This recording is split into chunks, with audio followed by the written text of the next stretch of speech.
بزرگوں، دوستوں، ملت اسلامیہ کے نوجوانوں، اسلامی ماؤں اور بہنوں، خطبے کا سلسلہ سورہ احزاب کی آیت نمبر 45، 46،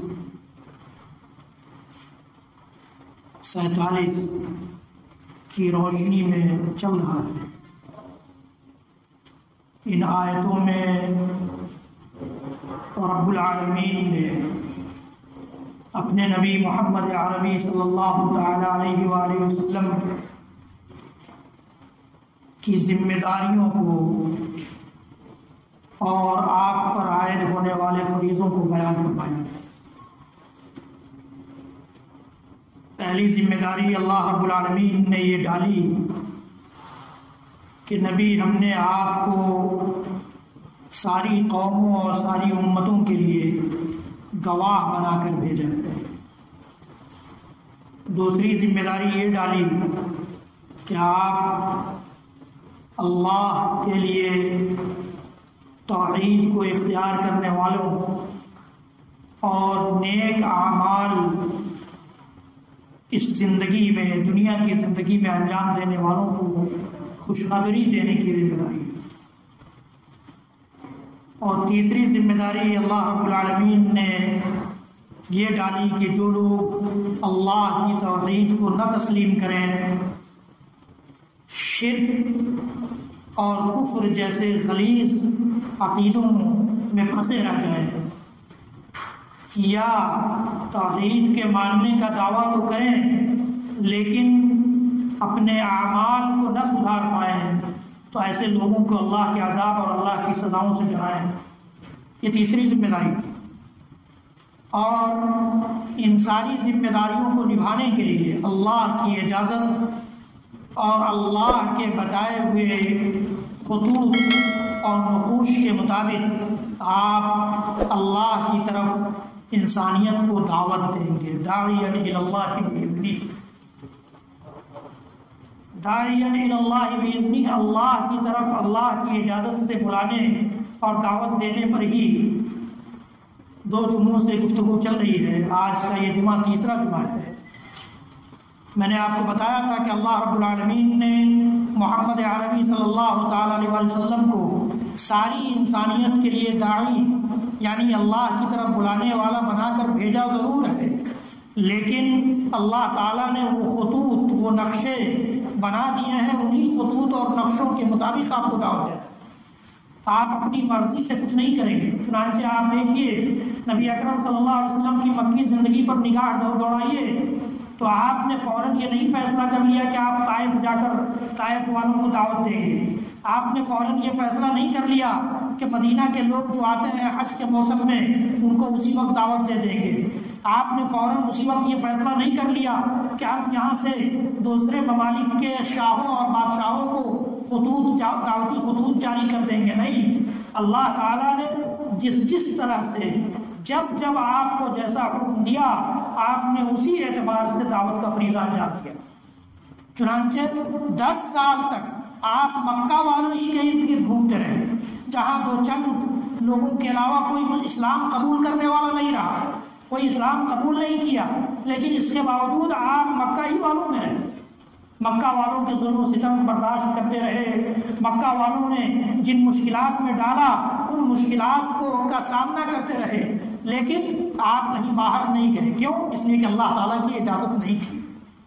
تو اللہ تعالیٰ کی اجازت اور اللہ تعالیٰ کے بنائے ہوئے روڈ میپ کے مطابق ہی نبی اکرم صلی اللہ علیہ وسلم نے اسلام کی دعوت پیش کی ہے، اور نبی اکرم صلی اللہ تعالیٰ علیہ وسلم کے نقش قدم پر چل کر ہی دنیا کا ہر کوئی انسان جو دعوت کا فریضہ انجام دے رہا ہے نبی کے بعد، وہ کامیاب ہو سکتا ہے۔ نبی اکرم صلی اللہ علیہ وسلم کے نقش قدم سے ہٹ کر آپ نے دعوت کا جو طریقہ بتایا ہے اس طریقے سے ہٹ کر کوئی چاہے کہ وہ راتوں رات انقلاب برپا کر دے، ایسا نہیں ہو سکتا ہے۔ 10 سال تک آپ نے مکہ والوں کو برداشت کیا۔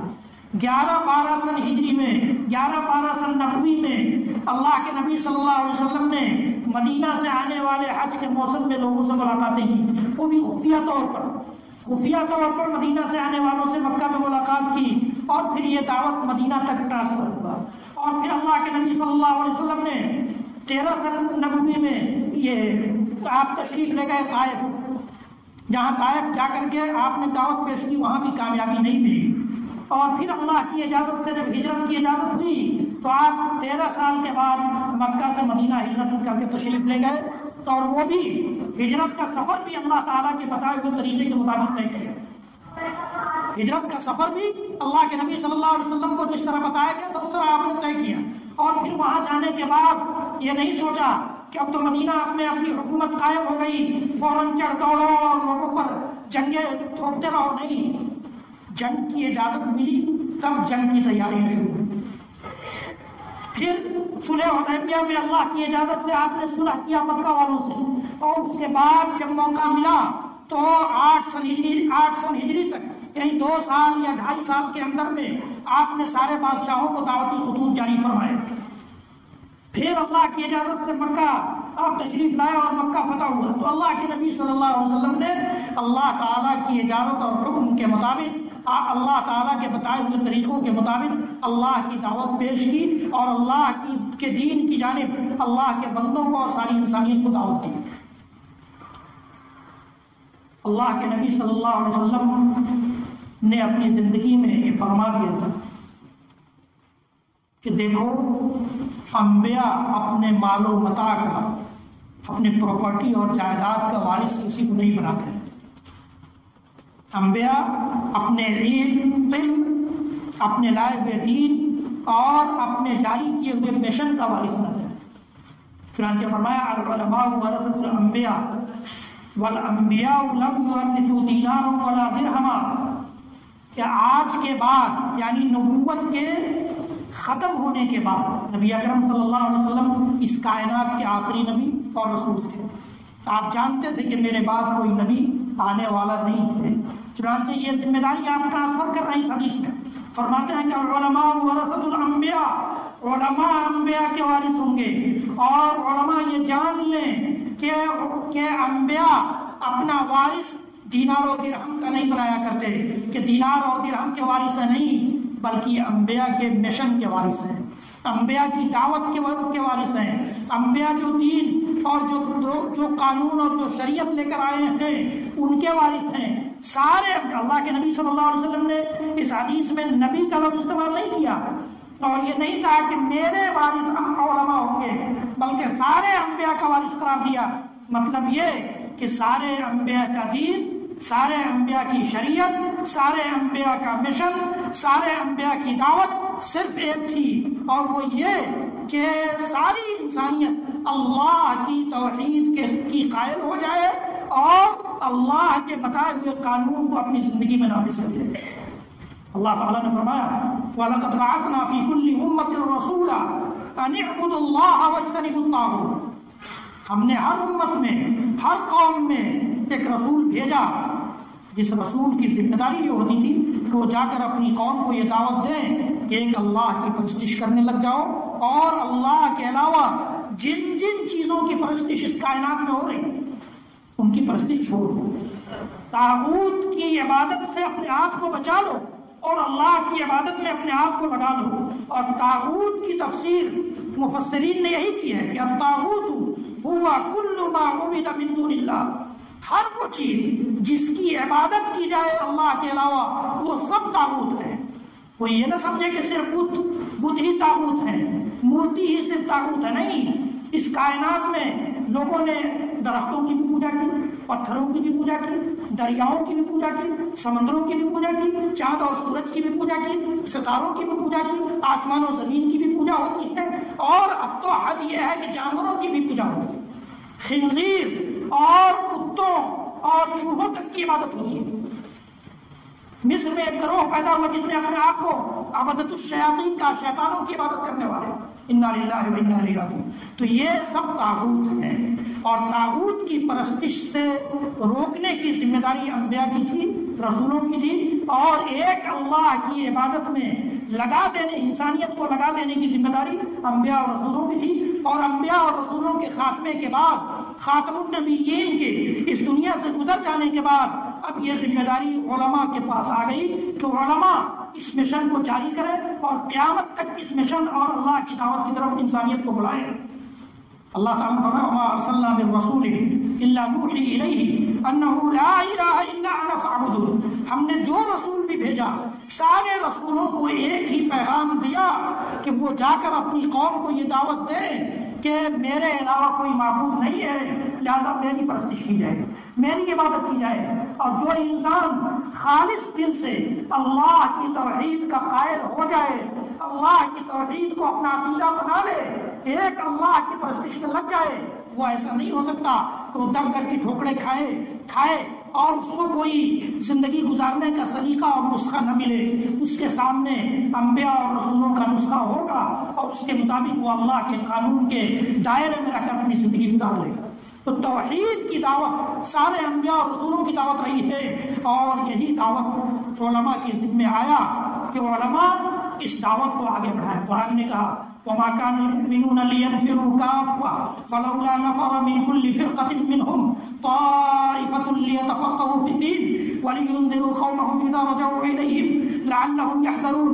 سورہ توبہ کی اس آیت میں اللہ رب العالمین نے ایک طبقہ کو خاص کر دیا کہ دیکھو سارے ایمان والے تو اللہ کی دعوت میں نہیں نکل سکتے، سارے مسلمان اللہ کی دعوت میں نہیں نکل پائیں گے، ان کی دعوت بھی ہوگی، وہ بھی دعوت کا فریضہ انجام دیں گے، وہ کس طریقے سے وہ بات آئے گی قرآن پاک کی آیت کی روشنی میں۔ لیکن یہاں اللہ تعالیٰ نے علماء کو خاص کیا کہ سارے مومنین نہیں نکل سکتے، سارے ایمان والے اس فریضے کو انجام نہیں دے سکتے۔ وما كان المؤمنون لينفروا كافة فلولا نفر من كل فرقة منهم طائفة ليتفقهوا في الدين۔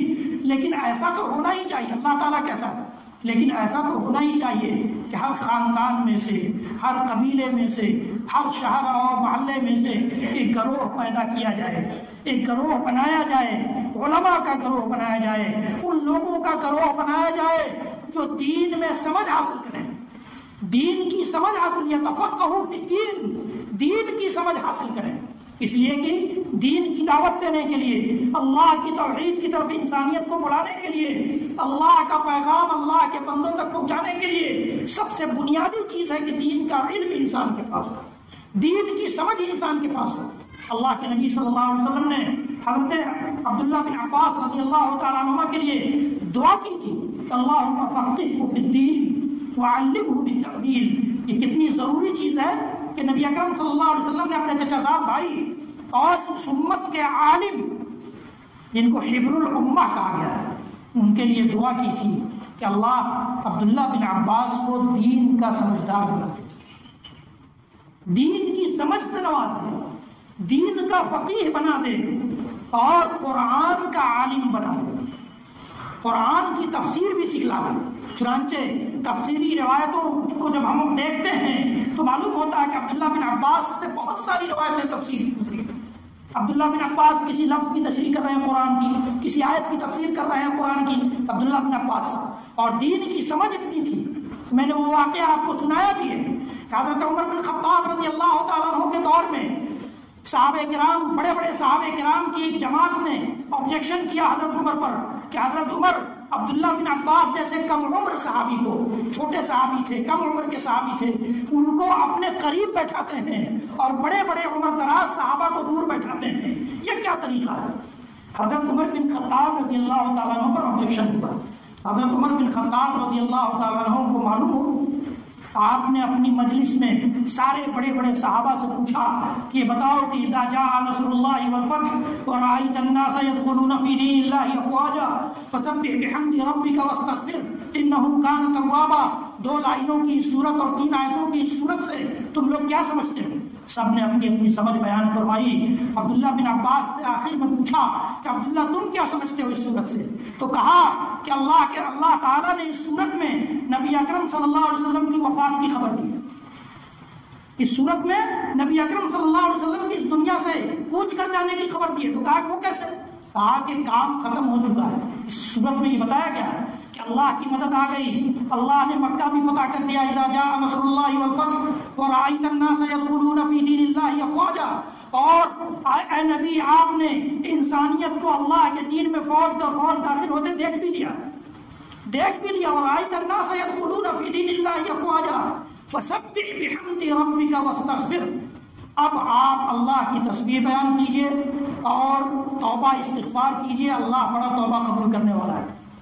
تو یہ بات اس شخص کو کہی جاتی ہے جو اس دنیا سے چل چلاؤ کا وقت رکھتا ہے، چل چلاؤ کی عمر میں پہنچ چکا ہوتا ہے۔ تو اللہ تعالیٰ نے اس صورت میں اللہ کے نبی صلی اللہ علیہ وسلم کی وفات کی خبر دی، یہ سمجھایا حضرت عبداللہ بن عباس، اور حقیقت بھی یہی ہے۔ حضرت ابوبکر صدیق رضی اللہ تعالیٰ عنہ جب یہ صورت نازل ہو رہی تھی تو رو پڑے، رونے لگے۔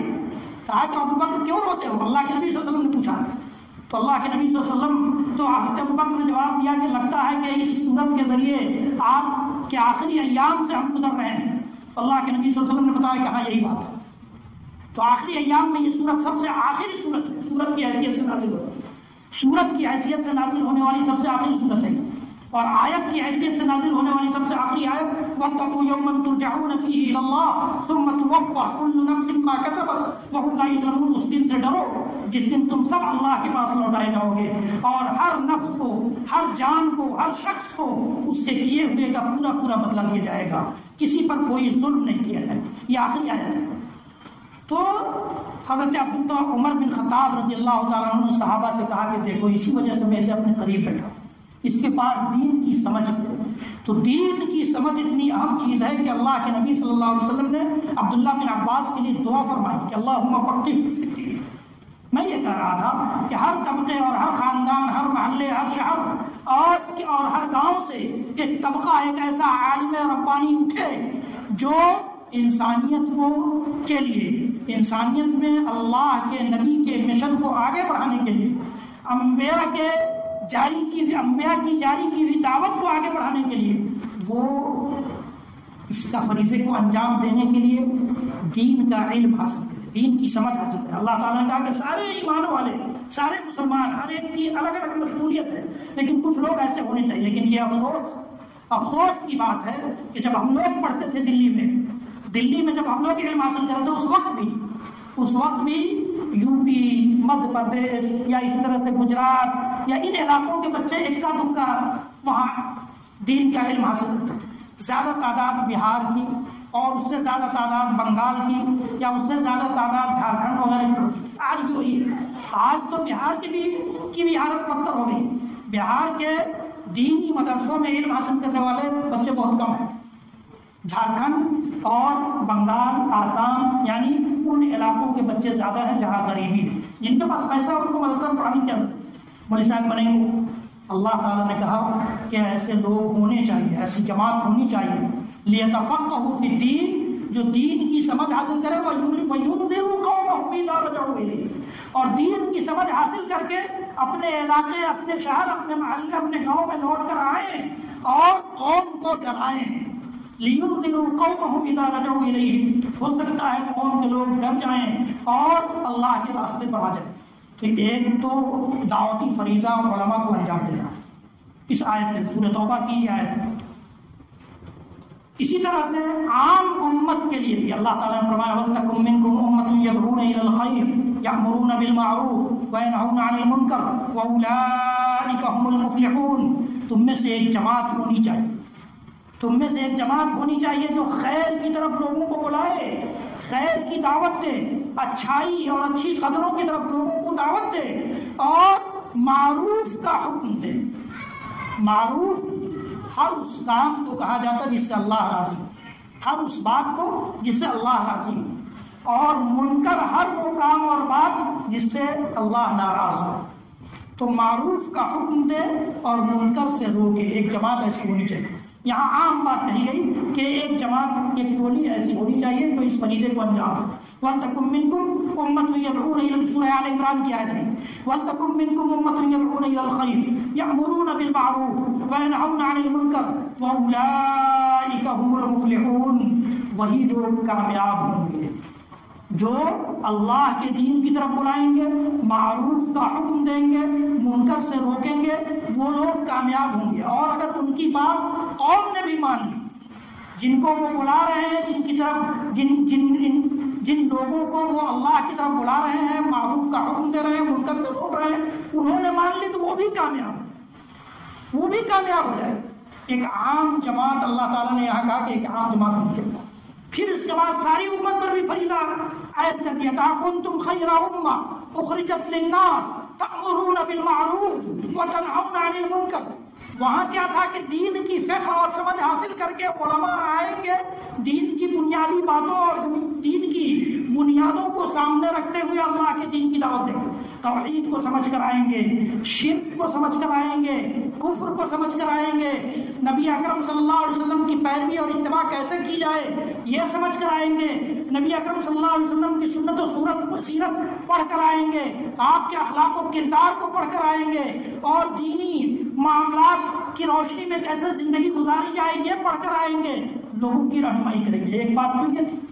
دوسری بات یہ تھی کہ عام طور سے مسلمان ہونے کے بعد، اسلام میں داخل ہونے کے بعد اتنی سمجھ تو آئی جاتی ہے کہ یہ کام ایسا ہے جس سے اللہ خوش ہوگا، یہ بات جو میں بول رہا ہوں یہ ایسی ہے جس سے اللہ خوش ہوگا، اور یہ کام ایسا ہے جس سے اللہ ناراض ہوگا، اور یہ بات ایسی ہے جس سے اللہ ناراض ہوگا۔ تو یہ سمجھ جب آ گئی تو آپ لوگوں کو بتائیے کہ میرے بھائی تم یہ کام کر رہے ہو، یہ اللہ اس سے ناراض ہے۔ یہ عام بات اللہ تعالیٰ نے کہی۔ ایسا بھی مشن جاری ہونا چاہیے، ایسا مشن بھی جاری ہونا چاہیے، قرآن کہتا ہے۔ اور تیسری بات جو اللہ تعالیٰ نے کہی ہے وہ یہ، کنتم خیر امۃ اخرجت للناس، تم بہترین امت ہو، ساری امتوں اور ساری قوموں میں سب سے بہتر امت اور قوم تمہیں بنایا گیا ہے، تمہیں انسانیت کے لیے برپا کیا گیا ہے، ساری انسانیت کے لیے۔ ہمارے پڑوس میں دوسرے مذہب کے لوگ بھی ہوں گے، ہمارے پڑوس میں دوسرے مذہب کے لوگ ہوں گے، ہمیں کیسے اٹھنا ہے، کیسے بیٹھنا ہے، کیسے زندگی گزارنا ہے، ہماری اس زندگی کے ذریعے بھی دوسری قومیں سیکھیں گی، دوسری امتیں جانیں گی اسلام کی خوبیوں کو۔ یہ عام بات ہے، ہم بولیں نہ بولیں لیکن ہم اپنی زندگی ایسی بنا لیں کہ ہماری زندگی خود دعوت کا کام کرتی ہے۔ کنتم خیر امۃ اخرجت للناس تأمرون بالمعروف وتنہون عن المنکر وتؤمنون باللہ۔ تمہارے ذہن میں جب یہ بات رہے گی کہ تمہیں انسانیت کے لیے پیدا کیا گیا ہے، تم انسان بن کر دکھاؤ گے، انسان بن کر دکھاؤ گے۔ جب انسان بنو گے تب تو انسانیت معاشرے میں اور سماج میں آئے گی، دوسروں سے انسانیت طلب کرنے کے حقدار ہوگے، دوسروں کو انسانیت کے منزل تک پہنچانے کے حقدار ہوگے۔ کنتم خیر امۃ اخرجت للناس تأمرون بالمعروف وتنہون عن المنکر وتؤمنون باللہ۔ اور یہ انسانیت کے لیے برپا کیے جانے کا مطلب یہ ہے کہ اچھی قدروں کی طرف تم لوگوں کو بلاؤ گے، بری قدروں سے بچاؤ گے، اور اللہ پر ایمان رکھو گے، ایسا ایمان کہ اس ایمان سے دوسری قومیں روشنی حاصل کریں، دوسرے مذہب کے لوگ روشنی حاصل کریں، آس پاس کے لوگ روشنی حاصل کریں، اس ایمان سے منور ہو جائیں، وہ ایمان خود بخود پھیلتا رہے، اس ایمان کی روشنی دوسروں تک پہنچ جائے۔ یہ اللہ تعالیٰ نے اس آیت میں، یہ بھی سورہ آل عمران کی آیت ہے، تو آپ دیکھیے کہ دعوت کے ان نقطوں پر غور کیجیے کہ اللہ تعالیٰ نے نبی کو کہا کہ سب سے پہلے آپ بہترین نصیحت کر کے، حکمت کے ساتھ، اور جھگڑا کی ضرورت پڑے تو جھگڑا بھی بڑے اچھے انداز میں خوش اسلوبی کے ساتھ کر کے آپ اللہ کی دعوت۔ پھر اللہ تعالیٰ نے کہا کہ آپ اعلان کیجئے کہ اللہ کی طرف سے عطا کی ہوئی بصیرت اور اللہ کی طرف سے عطا کی ہوئی سمجھداری اور اللہ کی طرف سے عطا کیے ہوئے طریقے کے مطابق مجھے دعوت دینے اور میری پیروی کرنے والوں کو دعوت دینے کا حکم دیا گیا ہے۔ پھر اللہ تعالیٰ نے کہا کہ آپ کہیے کہ اللہ کی طرف سے جو چیز نازل ہوئی اسی کی تبلیغ کرنا ہے، کسی اور چیز کی تبلیغ نہیں کرنا ہے۔ اللہ کے نبی صلی اللہ علیہ وسلم نے اپنے صحابہ سے کہا کہ بلغوا عنی ولو آیہ، ایک آیت بھی میری جانب سے تمہارے پاس پہنچ جائے تو اس کی تبلیغ کرو۔ تو یہ سارے منازل تھے۔ اور پھر عام امت کے لیے علماء کا ایک طبقہ ہے جو بنیادی تعلیمات کے روشنی میں توحید، اتباع سنت اور دیگر قوانین شریعت کی روشنی میں لوگوں کی رہنمائی کریں، اور عام لوگ بھی اچھی باتوں کی طرف لوگوں کو بلائیں، بری باتوں سے روکیں۔ اور تیسرا مرحلہ بتایا گیا کہ ایسی زندگی گزارو تو زندگی کی روشنی سے اسلام کا بول بالا ہو رہا ہے۔ ہوتا چلا جائے۔ تو یہ اس آیت میں اور اس آیت کی روشنی میں دعوت سے متعلق چند باتیں تھیں۔ انشاءاللہ العزیز نبی اکرم صلی اللہ تعالیٰ علیہ وسلم کی اور خوبیوں کو جو اللہ تعالیٰ نے ان آیتوں میں گنایا ہے یا اور ذمہ داریوں کو گنایا ہے ان سے متعلق آئندہ گفتگو ہوگی۔ رب العالمین ہمیں کہنے سننے سے زیادہ عمل کی توفیق دے۔ بارک اللہ لی ولکم فی القرآن العظیم ونفعنی وإیاکم بالآیات والذکر الحکیم انہ تعالی جواد کریم ملک رؤوف رحیم۔ اقول قولی ھذا واستغفر اللہ لی ولکم ولسائر المسلمین والمسلمات من كل ذنب وخطیئہ فاستغفروہ وتوبوا الیہ ان ربی کان غفورا رحیما۔